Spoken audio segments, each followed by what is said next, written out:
You're ready to wake up, you're going to wake up. And if you're not ready, you're going to stay pretending that you're just a poor little me. Do you feel it? Yes, we do. A worldwide awakening is upon us.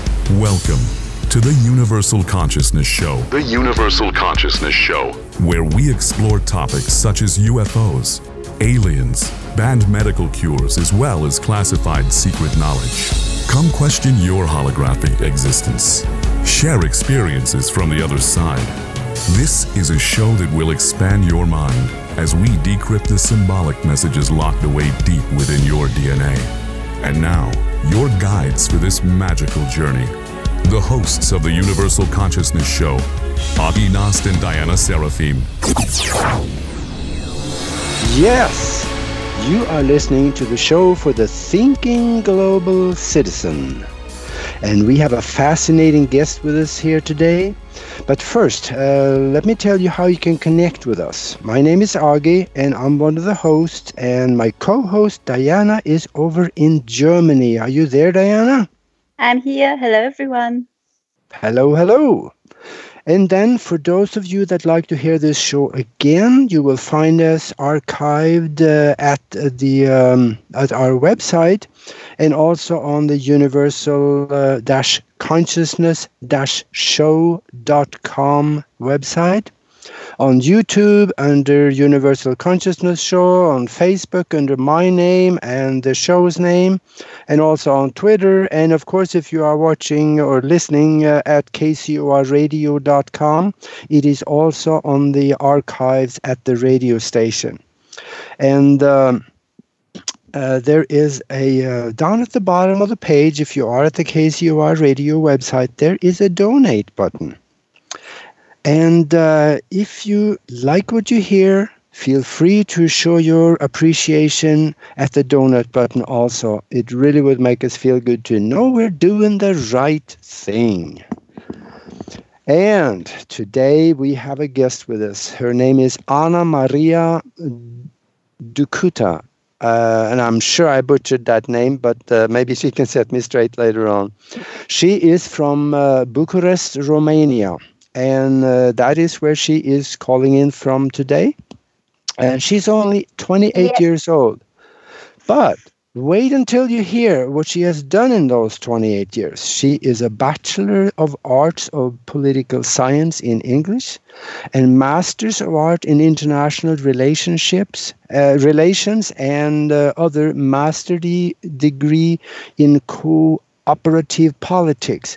She has written a series of articles for European publications, and this is mostly about discrimination against Eastern Europeans, youth unemployment, cultural politics, and communist treatments of women until 1989, you know, when the wall fell, the Iron Curtain. She is a frequent participant in international conferences as a leader among strong women. In 2017, she defended her PhD thesis in history, and she also has her own TV show that's on Channel 33 in Romania. It's on Friday at 8 p.m. So if you are in Romania listening to this, on Fridays at 8 o'clock in the evening, local time, you know where you're going to be. You're going to be right there. And she is actually one of the first people in her country to start connecting mainstream thinking and activities with spirituality. She's one of the first to also have written on those subjects. She is fluent in English, French, Italiano, Spanish, German, Portuguese, and also a dying language called Latin. To help us change the world one person at a time. She is launching an international free course on personal development and spirituality. Now she has enrollees from 110 countries. That is phenomenal. And on top of that, it is free. Everybody can join in this. And I recommend it very highly. And she's also an author. of a book that I cannot even try to pronounce, so I'm going to make sure that she does that. And this is only a partial bio. So then Diana speaks her language. So Diana, you got it from here. Yes, hello Anna, and thank you so much for being here. I want to welcome you also in Romanian, so bine ai venit, and welcome to our show. I'm very, very excited to have you here because I'm following you very passionate every Friday since you are there, and I can say you really changed my life and also the life from my mom and my daughter and the person I know who is listening to your show. But just to jump to our subject, for the one that don't know you yet, could you please tell us just in a squeezed story what brought you on this spiritual path and how comes that at 28 years old you have so much knowledge and on a scientific basis? Can you please tell us? Sure. First of all, hello everybody. I am delighted to be here with you tonight or today. And thank you for the invitation. I believe that showing this incredible strength that the spiritual truth has to as many people as possible, it's one of the biggest changes and challenges in our modern world.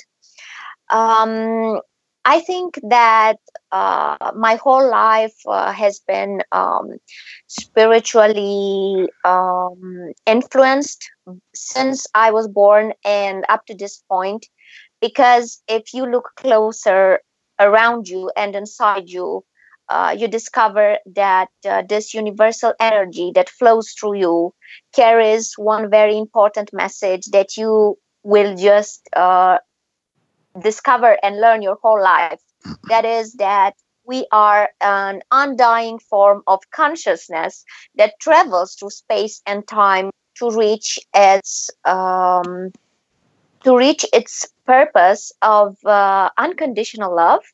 And basically, I was just exposed in my life to a lot of events, people, situations that showed me that there is so much more than meets the eye, and that we as human beings here on earth, we just get a very tiny piece of what we really are.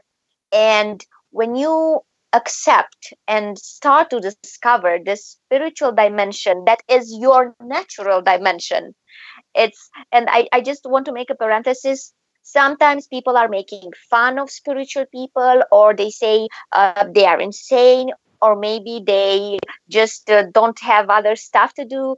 When in reality, spirituality, it's a very simple principle. It's about what's inside yourself. It's about what you feel and about the world you choose to live in and about your vibrational frequency.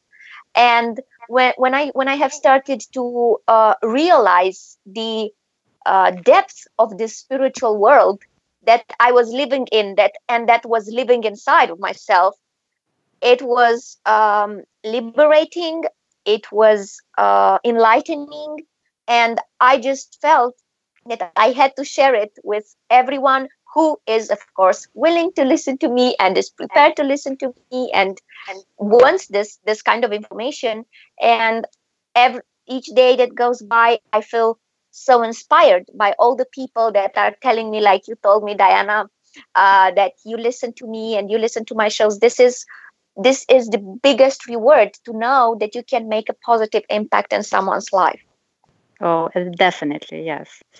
Yeah. And just to begin with, how would you define the spirit? And please explain us a bit the connection between spirit, mind, and soul during the earthly life. Yeah, this is a very, very good question. So I define the spirit as this universal form of consciousness that embarks on a journey on earth in a human body. And because the spirit needs some help to enter this human life, which is slightly different from what he's used to, and which entails a lot of suffering, a lot of pain, a lot of bad decisions, and sometimes a lot of feelings like revenge, like anger, feelings that are a form of modified energy and are incompatible with the divine nature of the spirit, then we have the mind as a very, very important and selective tool that actually is a coping mechanism for the spirit to put into practice everything he has learned up to the point of his incarnation on this planet. And at the same time, it actually connects the experience of the spirit with the experience of the human person that you are during this lifetime. And you are basically accessing through your human mind all the educational and all the historical knowledge that you can benefit from the society you live in. And so the mind, it's basically a construct, but at the same time, it's very important because the mind, it's a very alert coping mechanism for the spirit. And the soul, it's the assembly of emotions that we get to live during this earthly life. And after we die, this soul dissolves into the spirit. And basically, the soul disappears, but it disappears into the spirit. So all the emotions that we have felt during our earthly life, they just pass on to our spirits, and they are carried on accordingly to the experience of the spirit, according to the experience of the spirit. And this, it's very, sometimes I just have to use the term soul to define an experience. And for people who aren't that much into spirituality, we hear all the time this word, a person has a good soul, a person has a good heart. This is actually the soul. It's actually a fragment of the life of the spirit, but at the same time, the soul carries a fundamental importance, because whatever I do during this lifetime will affect my future lifetimes, but also it acts retroactively, because in the other dimension we have no time. So actually what I do now as a spirit embodied in a human flesh and bone cover, with a soul and a mind that corresponds to my earthly life, it's fundamental to how my spirit will understand his experience related to his previous and future experiences, because this is the immensity and the fundamental surprising factor when we talk about the spirit. It completely and in every single second it reconfigures himself, and this capacity of living every possible scenario from an infinity of dimensions at the same time in a present dimension, it's what actually helps the spirit to stay connected to the earthly life. Because as we learn from Buddhism, as we learn from all the all religions, actually, being present in the moment time, in the present moment, it's the most spiritual experience we can have, and it's the most difficult objective to attain, because we have this tendency of projecting ourselves into a future that we have no knowledge and no control over, or we just live into a past that doesn't belong to us anymore. And so it is fundamentally important to be able to live here, because once you live here, you just let your spirit experiment this earthly life as he wants. And at the same time, it's so liberating for you as a human being to stop controlling and thinking, what am I going to do? And stop judging yourself, because you know that you are a part of your spirit, and that you can have the most from the experience your spirit has gathered, but at the same time you can help your spirit evolve with what you do now at the present moment in your earthly life. But how do we know if we are connected to our spirits during our lifetime? Can we make sure in any way we don't get disconnected, or give us the body some physical reaction to know that our spirit is not connected with us? Yes, the first signal that we are disconnected from our spirit, it's the way in which we feel. It's our mood. If the most of the time I feel that the world is a dangerous place, I feel that someone wants to harm me. If most of the time I feel jealous and I feel angry with the world and I am judging myself and I feel that I have very little energy and I start to manifest, of course, a physical illness, that is the first sign that I have started to be disconnected from my spirit. We, as humans and as forms of energy inhabiting human bodies, we have the divine right to be happy and healthy. This is the normal condition of the spirit. But because as humans, we have we don't have only one body. I just have to open a parenthesis. We have several bodies. That is the supramental body.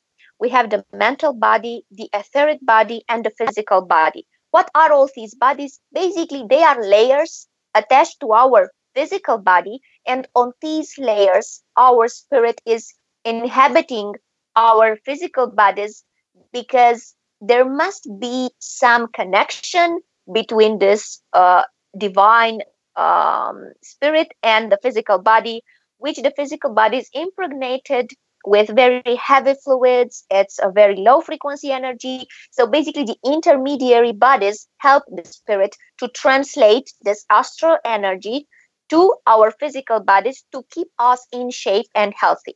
So when we have a disease or when someone gets sick, that disease doesn't happen on the physical body. No, it firstly happens on the etheric body. And whatever and where is that scar on the etheric body, that is translated into the physical body. So when we hear about healing methods, about people who practice energy therapy, about acupuncture, about shamanism, about hypnosis, any kind of this therapy, basically they work with the etherical body of a human being, correcting that illness or that low form of energy directly on the etherical body, which of course immediately mirrors into the physical body. And we know that we are connected with our spirit when we are happy with our lives, because being happy with your life doesn't have to do with external factors. No, never, ever you will have everything you want at the exact time that you want it.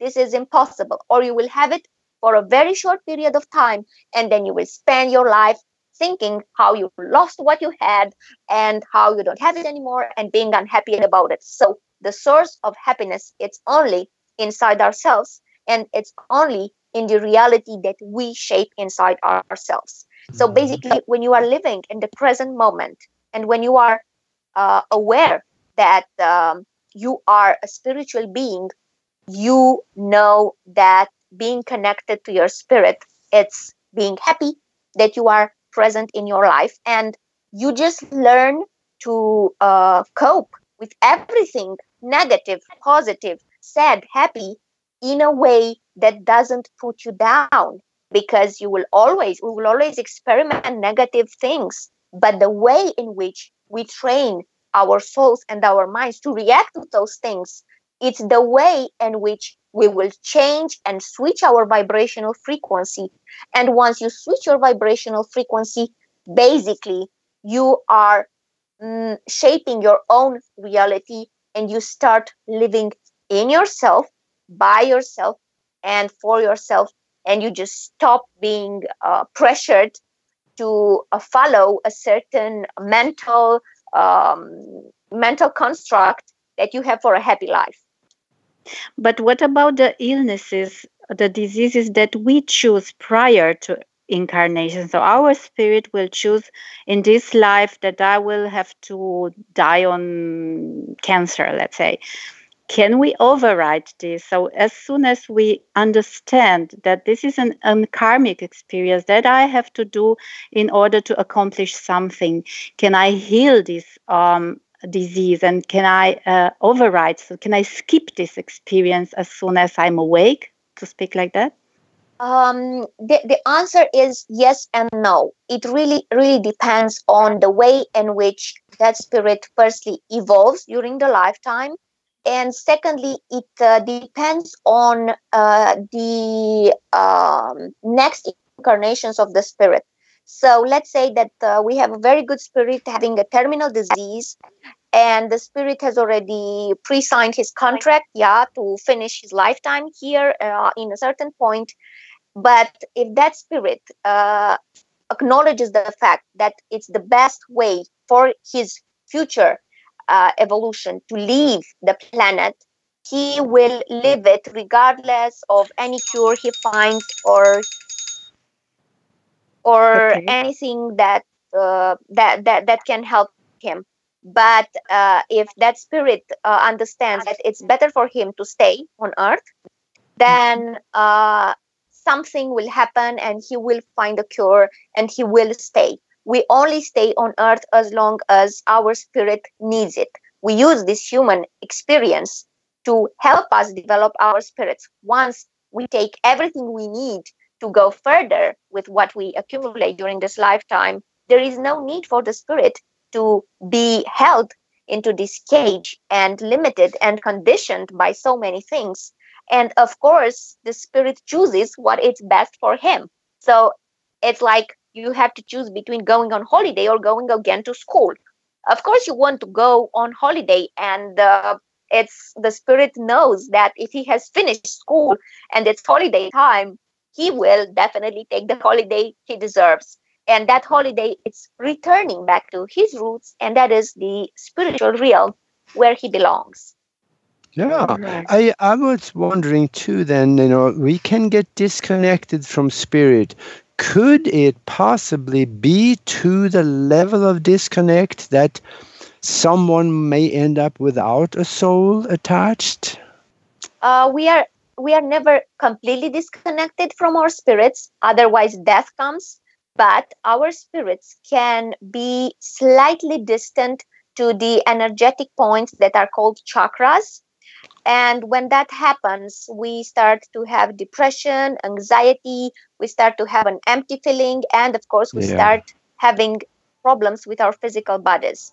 So basically, that is when the spirit is not flowing on on all the chakras at the rate and at the pace that they need to be kept healthy and vibrating with divine love at the right frequency. Yeah.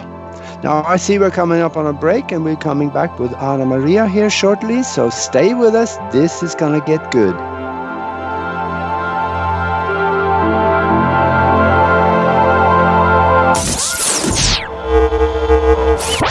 You're listening to the Universal Consciousness Show. The Universal Consciousness Show. Your weekly connection to the truth. You get to really sort of enjoy a bizarre ride. Share your knowledge by calling our hotline number at 702-425-9230. That's 702-425-9230. Call now. Worldwide callers find us on Skype at KCOR Radio. It's time to abandon your fear and question what you think you know. And now, if you will, accompany me on a journey to the future. More awakening awaits. After this, after this, after this, after this, after this, after this. If ever a breed was affectionate to a fault, it's the Golden Retriever. They're people dogs, pure and simple. And the Golden Retriever Rescue of Southern Nevada needs your help. If you would like to volunteer, foster, adopt, or donate, go to the Golden Retriever Rescue of Southern Nevada's website at grrsn.org. That's grrsn.org. Or call 598-GOLD. That's 598-GOLD. Adopt U.S. Kids presents What to Expect When You're Expecting a Teenager. Learning the lingo. Hundo P. Hundo P. Adjective. Short for being 100% sure or certain. As in, if we get a puppy, I'll Hundo P always walk it. You don't have to speak teen to be a perfect parent. Thousands of teens in foster care will love you just the same. Visit adoptuskids.org. Brought to you by the U.S. Department of Health and Human Services, Adopt U.S. Kids, and the Ad Council. Toxins are everywhere, from the air we breathe to the food we eat and the water we drink. In a world where 80,000 known toxins and heavy metals threaten our very existence, how are you going to protect yourself and your loved ones? Introducing Pure Body Extra Strength, the world's first colloidal zeolite that helps trap and remove toxins as well as heavy metals from your body that are messing with your memory, clarity, sleep, and focus. Don't just take our word for it or the testimonials from our thousands of happy customers. Check out the hundreds of articles and case studies on the National Institute of Health website proving zeolite's powerful ability to remove toxins. For a limited time, listeners to KCOR will receive 10% off their first order. To get started, go to trypurebody.com and enter promo code RADIO10. Again, that's trypurebody.com. Toxic junk is all around us, but now you can take back control of your health and protect yourself by detoxing with Pure Body Extra Strength. You'll be on your way to sleeping better, thinking more clearly, and feeling more energetic. Go to trypurebody.com right now and get started today. Monday nights are about to become hauntingly good as Reverend Sean Whittington possesses the airwaves with Vegas Supernatural. Tune in every Monday at 5 p.m. Pacific, 8 p.m. Eastern for Vegas Supernatural, exclusively on the KCOR Digital Radio Network. There's a war raging between good and evil. The question is, which side are you fighting on? Tune in Monday nights as Reverend Sean Whittington sets the new standard for paranormal radio with some of the most influential personalities in the world today.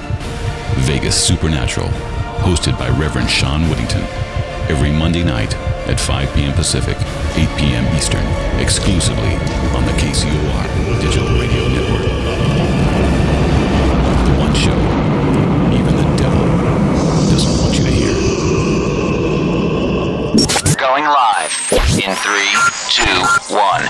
It's time, once again, to unravel the mysteries of the universe by connecting the dots to a higher consciousness. This is the Universal Consciousness Show. The Universal Consciousness Show. Now the world will begin hearing us. Share your knowledge by calling 702-425-9230. That's 702-425-9230. Worldwide callers use Skype name KCOR Radio. It's as simple as that. Find us on Twitter at KCOR Radio or use hashtag KCOR. Even better, join us on the live chat at KCORradio.com. Back to your enlightened hosts, Agi Nost and Diana Seraphim. Hello, hello. We are back with the Universal Consciousness Show, and we are talking with Ana Maria Ducuta from Romania, Bucharest, Romania. And in the introduction, I mentioned that she is doing a free online course, spiritual course, that now has 110 countries to participate in it. And I would love to have her talk just a little bit about that. And then at the end of the show, I want her to come back in and explain some more what she's doing in the course. So tell us where people can find this course, and maybe you also could mention the name of your book, and then at the end, take all the time you need to explain more. Sure. Actually, this class was filmed by myself one day in my living room, and I just uploaded it on Udemy. You find it on udemy.com. And if you type in there, doable spirituality, how to connect with your spirit, you will find the class. All you need to register is to have an email address and to put your name there, and you will be enrolled in the class. You will receive an email on the email address you have provided in the beginning, and then by clicking on that link, you will have access to all the resources. That is a video class for each and every course, and also digital resources such as YouTube links or other documents that I have added. And the class, it takes you on a very wide journey, I would say. It's about a bit, it has bits about spirituality and about the history of spiritualism and also spiritism. And then it goes deeper into practical issues such as being single, the relationship we have with money, and this whole way of living your life from a spiritual perspective. So it's free. Anyone can enroll. You can take the class as many times as you want. You can share it with anyone you want. And this is why I wanted it to be free. And I believe this is like the best gift I can give to myself, to offer everyone the chance to share with me, and that I share with everyone all the things I have found out on my path up to this point. Yeah, that sounds good. And then I have my first question here. Sometimes we can hear this little voice in the back of our head saying, "Don't do it." And we do it anyway. What happened Yes, here? yes. There's a disconnect between what we do and what Spirit tells us. Why do we do this? Yeah. Well, we do this because we, as humans, mostly live in our heads, whereas as spirits, we live in our spiritual dimension. And when you have this disconnection between you as a spiritual being and you as a mental being, things begin to get mixed up, and you somehow feel like you don't know what to do. For example, you meet someone and you really feel something very special for that person. You feel a connection with him or her that you haven't felt before. However, mentally, you just tell to yourself that this person is not right for you, or that you shouldn't do this, or that you shouldn't get attached. And you even start to see red flags coming from that person, that he or she is not available emotionally and he or she will not get involved with you. But you still follow through and you say, I just have to follow my heart or the little voice. Actually, what happens is that before incarnating into this body, you as a spiritual being experimented several experiences and relationships with some spirits. Those experiences are not eliminated from your karmic mission. You get to meet again that spirit, and your spirit recognizes that person's spirit and is like, oh, hey, how are you doing? But your mind, it's like, no, no, no, no, no, look at the signs. This is not in the cards. We aren't doing this, okay? And still, what happens is that you have a conflict between mind and spirit. And that conflict has to be solved in such a way that, on one hand, you don't get frustrated that you didn't listen to your heart. And in the second way, you don't get carried away by what you feel, to the extent that you cannot be rational anymore. There is another phenomenon that happens, of course. The spirit always identifies the main instruments for his spiritual evolution. How does this evolution happen? Well, you get to talk, you get to love, you get to have a connection with people that trigger something in you, with people that challenge you to change yourself. And these challenges are actually a shaping at the vibrational level of who you really are, and they are taking you closer to your essence and to who you really are. And by interacting with these spirits, by interacting with their energies, you are basically getting closer to who you are. Because how can you know what compassion is if you haven't been there? How can you know what it means to be hurt if you haven't been hurt? How can you know what it feels to be miserable? And how can you even think of reaching to something outside yourself if you don't know what's inside yourself? So this is what happens. We are constantly triggered and we are constantly challenged to find ourselves and to stay loyal to our spirits. During many encounters with other spirits, Some spirits, they had a very good connection with us in our previous lifetimes. Others were very hurtful towards us. And still, we get to have very deep connections with both categories of spirits, both negative and positive. Why? Because we are here to experiment all range and any type of emotion that can help us understand and accept our entirety of emotions and our whole spiritual journey. And you cannot experiment life if you are happy all the time. You cannot experiment life if you are sad all the time.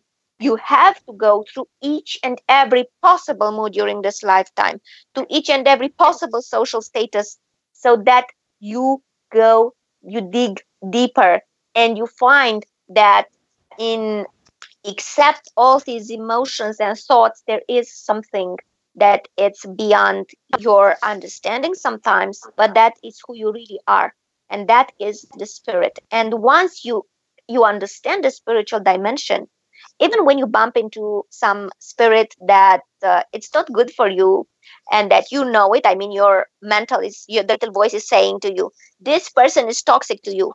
Yes, but you will have a relationship or a connection with that toxic person until you have burnt all the emotional luggage that you have had unfinished from your previous lifetimes.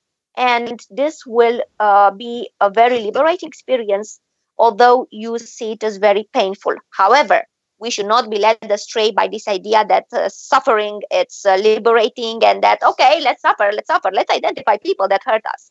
No, you should really stay close to what you feel like when you are with a certain person, and mostly with the way in which a person makes you feel.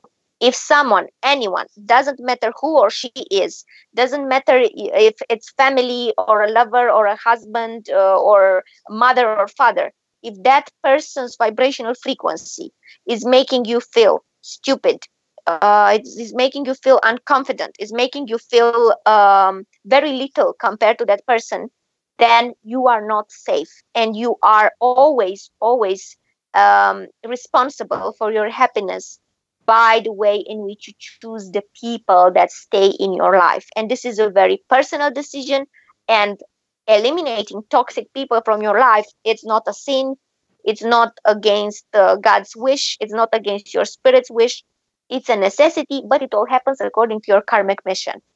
Mm-hmm. You mentioned karmic mission. How about previous incarnations? How much do you feel that controls this present incarnation? That's a very good question. Yeah, it actually does. We get to carry so much from our previous lifetimes. We have many food preferences we had in our previous lifetimes. We have a lot of habits that we have had back then, and the talents that we get to experiment during this lifetime are extremely interrelated with the talents we got to experiment back then. And I will not go into the scientific dimension with reincarnation. There are many studies about this. Of course, many of them aren't validated by the scientific community. Some of them are, and related to this, you can check Jan Stevenson's research on reincarnation. It's absolutely fascinating. Basically, just a very short sentence about this. This man was a researcher and a professor at the psychology, probably at Virginia State University. I can't remember very well right now. And he went to families with children who were saying that they remember their past lives, and they were describing incredibly detailed scenarios about their past lives. So what he did, he went to Africa, he went to China, he went to everywhere across the world, and he tried to check on the historical accuracy of those scenarios of the little children. And in each and every case, they all matched. It was a 100% similarity in what those little children were saying. And the scars that they had on their bodies were in the exact same place where those people were killed, stabbed, or abused. So this is he basically dedicated his whole life, and I think his son is also doing some research in this field. But it's absolutely fantastic to read about it. And of course, it's not only Jan Stevenson; there are many more. So I'm closing the parenthesis right now. But you can actually, if you do any sort of hypnosis or regressional therapy, you get to immerse yourself into your previous lifetimes, and you just start to identify with who you are on a much deeper level. I don't personally recommend, and this is another very important point, this spiritual dimension should be experimented by everyone from their own level of understanding and at the right time. And what's the right time? The right time is to let things come to you. So it's like so this fascination with spirituality can become a bit of a troubling thing, because you just hunt something sensational. Spirituality is not sensational. Spirituality is not something that it's magic tricks and people talking to spirits. No, spirituality is about being aware of who you are. That's all that is. And it's so simple. It's so elementary. It's everything that is, actually. And if you just let yourself experiment yourself the way in which you are right now, you are a spiritual being. You don't have to do anything else. You don't have to go to hypnosis. You don't have to read spiritual books. You just have to be. And if you master the art of being and of accepting who you are, and accepting who you are, it's difficult, because you accept that you are lazy sometimes, you accept that you are selfish sometimes, you accept that you are in love with the wrong person, and your mind is telling you this, and you know it, you feel it, and yet you still proceed with it. You accept everything you are, and in that moment, you are liberated, because you have understood the essence of life. And this is the essence of life, of accepting everything that is, because when you accept everything that is accepts you, and you start to experiment a peace that is unlike anything you have experimented up to that point. And this is the breaking point that comes in each and every human life, when you realize that you are a spirit and that you are free. And whatever your mind is trying to tell you, it's never going to be more than what your spirit is, because the mind is telling you something, but the spirit already is.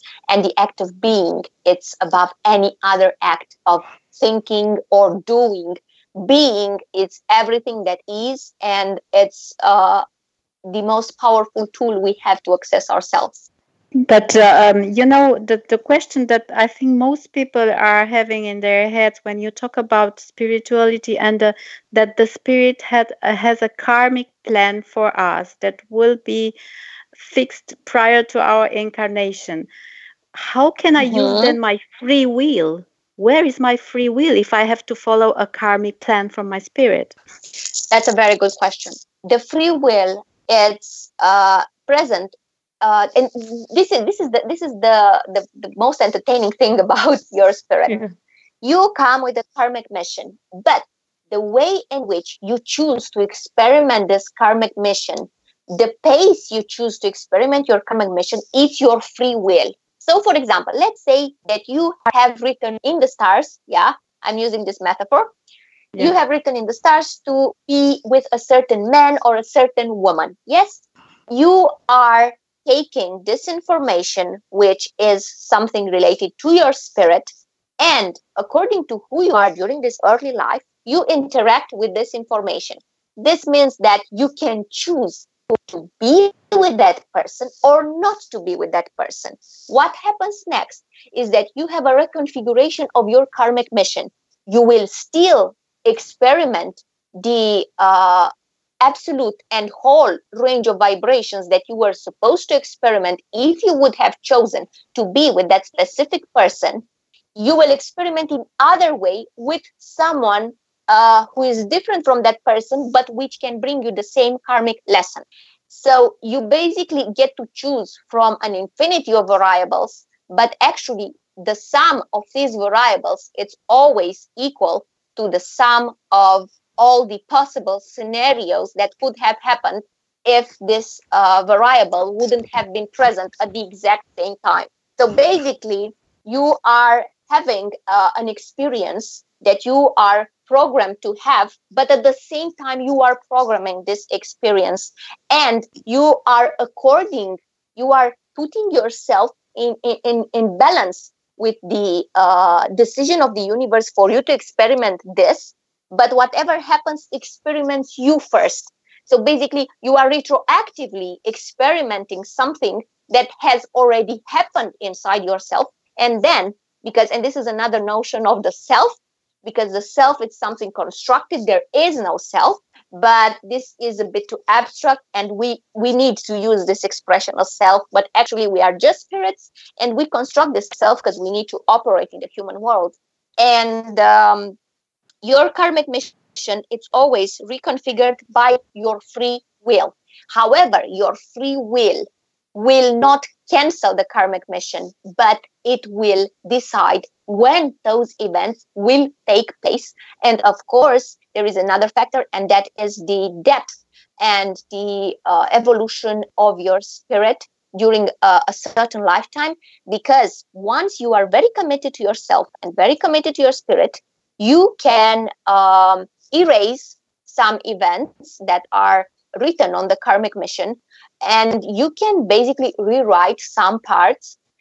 You can do this up to a certain extent. You cannot do it completely, but still, this is the power of the free will. And of course, the spirit has free will, because even with the karmic mission, let me remind you that we as spirits, we can always choose not to incarnate.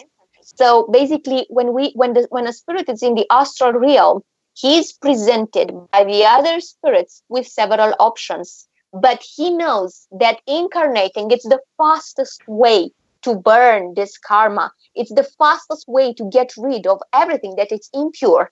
And he wants to pursue this earthly school that it's absolutely annoying for the spirit, and it's so painful. But at the same time, it's a very quick way of getting rid of things that in the spiritual realm you cannot get rid of, because everything is transparent, everything is energy, and and you don't have a threshold to reach. So this is what I feel that's the story with the karmic mission. Right, and I suppose that in the spiritual dimension, before you came here, there is no time. So these 100 years that will take for an incarnation, it will be nothing there. It will be like a moment or something. Absolutely. The spirit doesn't think in time moments. The spirit doesn't think in a way that's limited. He knows that he has all the time in the world, and so from this perspective, he's not in a hurry. And it's actually very interesting to see what the spirit chooses to experiment in a certain incarnation, because, for example, a spirit can choose on a certain lifetime to experiment only a very, very limited range of who he is. He can choose to experiment 1% of who he is, and in many cases he chooses to experiment those very dark sides. And when he's disincarnated, he just sees things from the real perspective, and he just understands why things are like this. I see now that we have about 4 minutes left of the show here. So yes. Would you explain a little bit about what you're doing in the course, and also how they can remind them again how they can connect it up with the course, so they can take this free course that you're doing, and also talk about your book just a little bit. Yeah. So you enter the platform Udemy for the class. It's called Doable Spirituality, How to Connect with Your Spirit. Also, you can write to me on my Facebook page. It's Ana Maria Ducuta. And I have a Facebook page where you can send in any messages or suggestions or anything or questions. And on Udemy, you can also send me messages if you want to. And you just enroll in Doable Spirituality. You enter your email, your name, and you will receive on email everything. Now, related to my book, is my PhD thesis. It has been an absolutely crazy, amazing journey. And I am so blessed to have had the courage and audacity and the support of my dear family. I want my mother, Nicoletta, to know how much I adore her, and I thank her for being on this planet every single moment of my life. I bow in front of her wisdom and love. And I just had so much support to do this from my family. And it was very difficult because my PhD thesis, it's about the history of the spiritist phenomenon in the 19th century in Romania. It's the first ever study about the spiritist phenomenon ever in Romania. There has never been done something like this before, which was for me a very big challenge because I had to find all my resources were scattered around Europe in archives, in libraries, and I had no secondary resources. It was only primary resources like documents and stuff. And basically what I prove into this PhD thesis is that Spiritism played a key role in the foundation of experimental psychology, which was the main factor in the foundation of psychology as an independent science. And it's basically a very exotic study about Spiritism from a historical point of view with historical data, and it's absolutely a 100% historical research. Wonderful. We have only 2 minutes left, Anna. Can you tell us if you would give an advice to someone who wants to start on the spiritual path, which would be the first and foremost piece of information you want to share with him or her? Yes. You are already enough. You have everything you need inside yourself. Take your time to discover who you are. Make mistakes, cry, get angry at yourself, but never ever doubt that divinity is watching over yourself, and never doubt the power of unconditional love that is at the core of your being. You are the love you are searching for, and if you start to feel this love and be this love, you will always be safe with yourself, and you will always be at home. Thank you. Thank you very much. Thank you so much. It was such a pleasure. Yeah, this was wonderful. And I see we have 30 seconds left. If for those of you that are listening out there now from what I understand, 57 countries right now and on this show. So we will see you next week. We're coming back right here with another interesting guest. And thank you very much, Anna Maria Ducuta, for being with us. Thank you so much. Bye-bye. Bye-bye. Bye. This has been the Universal Consciousness Show. The Universal Consciousness Show. Your weekly guide to a deeper understanding of the all that we are. Well, in a few years, it will be a matter of common sense for very many people that they're one with the universe. It'll be so simple. Live Mondays at 11 a.m. Pacific, 2 p.m. Eastern, exclusively on the KCOR Digital Radio Network. For more information on the show, hosts, or their guests, please visit universal-consciousness-show.com. That's universal-consciousness-show.com. Remember, there's a shift coming, a new earthly paradigm, a shift to universal consciousness. Universal Consciousness. This is KCOR Las Vegas, home of the Digital Radio Network, broadcasting from a shack just south of Area 51. Wait, that doesn't exist. This